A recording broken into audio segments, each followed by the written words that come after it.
এখানে যে নিয়মটা করা হচ্ছে এটা একটু লেন্থি হলেও সহজ, মানে আজকাল যা কিছু বড় রাখা লাগে একটু কম রাখা লাগে, শুধু খেয়াল রাখতে হবে প্রথমে যে আমরা মান বের করবো হচ্ছে পি কিউ আর মেন মান বের করবো আর পি এক্স কিউ আর বের করার পরে পি কিউ আর গুলো মানে 1 3 5 এগুলো যোগ করবো, আবার হচ্ছে কি তাদের মনে আছে 2 4 6 এদেরকে যোগ করবো, যোগ করার পরে এখন দেখেন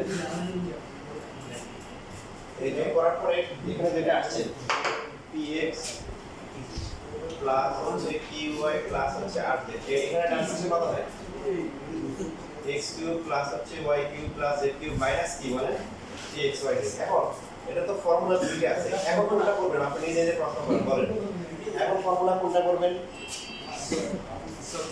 প্রথম ফর্মুলা করবেন, কারণ এই যে এর আগে যে 5 নাম্বারের সমীকরণটা আসছে এটা স্যার আসলে দেখেন তারপরে কোনটা করতে হবে x plus y plus z into az, সেটি 5 নাম্বারের মধ্যে আমরা সবগুলো স্থাপন করব।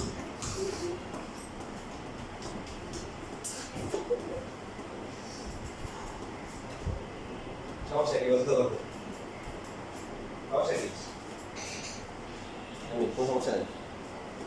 মানে ইয়ে থাকলে আমার ইমিডিয়েটলি ছোট ভাই ছিল, ও এমনি করতো, মানে বাসায় মনে করো কাম কাজ নাই, ও আমার সাথে রেসলিং মারামারি করবে, এখন আমার সাথে পারবো আমি বড়টা হবো তো মারামারি করবোই, বইটা ইয়ে দিলে সেটা মনে ছিল ও যখন ছিল যে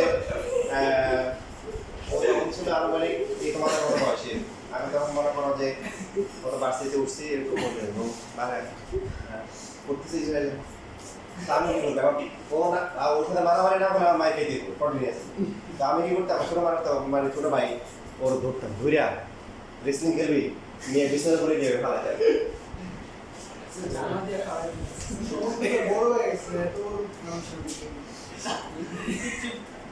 সবাই তো মনে করো যে বয়সে বড় হলেও সাইজে বড় হয় না, যেমন যে তুই ছিল আর কি এক নাম্বারটা ছিল আর কি কেড়ে করতে চলে যাচ্ছে।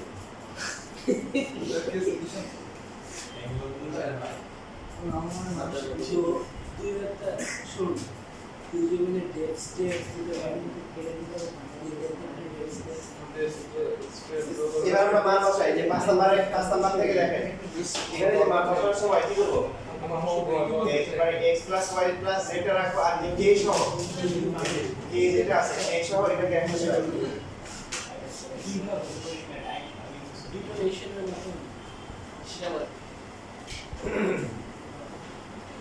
সেখানে দুইবার সমান্তর আছে এখানে বাদ দিলে দিছে।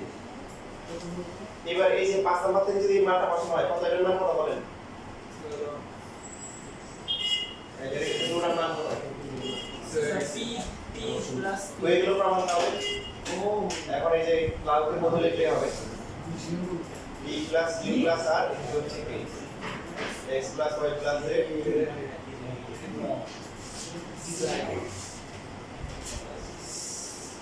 স্কুলের পরীক্ষা আসে আপনাদের সিনিয়র যারা ছিল তারা আইডিয়াল স্কুলে এই ম্যাথ ওরা আইডিয়াল স্কুলে এই ম্যাথ পাইছে তো আপনারাও প্র্যাকটিস করিয়ে